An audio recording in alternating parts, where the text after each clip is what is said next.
Sidang media pada tengah hari ini berhubung dengan tangkapan 9 pejabat awam dan seorang orang awam yang terlibat dalam sindiket pengedaran dadah pada 6 hingga 8 Mac.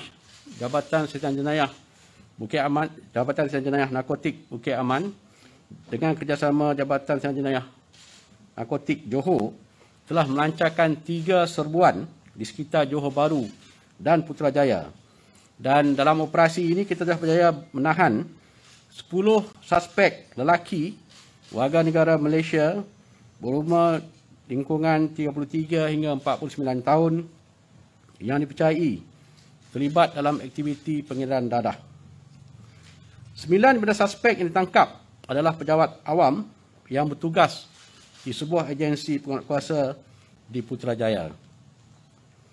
Sementara seorang lagi suspek adalah orang awam yang bekerja sebagai nelayan.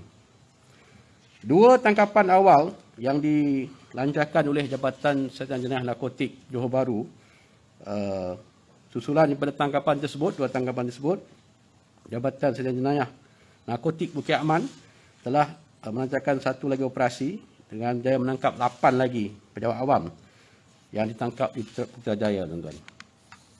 So, modus operandi sindiket ini adalah menjual semula 50 kg dadah yang disyaki syabu yang dirampas dalam satu operasi di perairan Selat Melaka kepada pengedar dadah di kawasan utara Semenanjung Malaysia.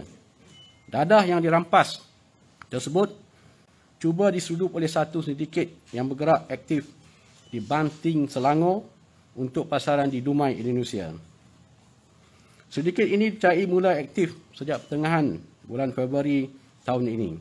Dan hasil serbuan ini, Jabatan Setiausaha Jenayah Narkotik telah berjaya merampas dadah syabu seberat 5.3 kg yang dianggarkan bernilai RM193,000.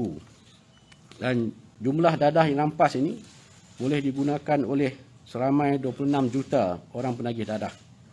Kes disiasat di bawah Seksyen 39B dan kesemua suspek diriman selama 14 hari bermula pada 7 Mac hingga 20 Mac. Saringan awal polis mendapati 4 suspek pejabat awam yang ditangkap positif dadah mek. Dan semakan rekod jenayah mendapati kesemua suspek tidak mempunyai rekod jenayah lampau.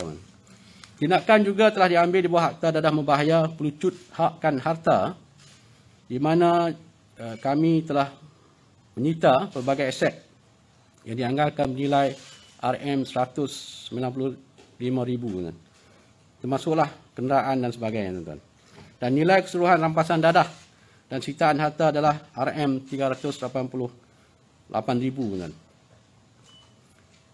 PDRM khususnya Jabatan Setiausaha Jenayah Narkotik ingin menegaskan bahawa kita tidak akan berkompromi dengan mana-mana pejabat awam daripada mana-mana jabatan yang terlibat dalam aktiviti pengedaran dadah.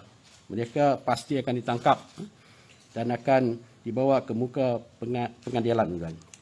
Dan mana-mana masyarakat dan individu, orang awam yang punya maklumat bolehlah menyalurkan sebarang maklumat ke hotline DSDN. Untuk makluman rakan media juga, sindiket yang kita tangkap ini melibatkan pejabat awam ni berkolaborasi dengan sindiket dadah. Dan mereka ini merupakan sebahagian daripada pemain penting dalam kitaran aktiviti pengedaran dadah ini ya, di Malaysia, tuan-tuan. Sebab itu saya katakan, selalu sering saya katakan bahawa kita dah hampir 40 tahun, 39 tahun, tuan-tuan, mengisytiharkan dadah sebagai musuh nombor 1 negara. Dan sampai sekarang pun, tuan-tuan, masih lagi musuh nombor 1 negara, tuan-tuan. So ini, tuan-tuan, penglibatan pejabat awam dalam aktiviti pengedaran dadah ni kita tidak akan bertolak ansur, dan kita akan mengambil tindakan tegas.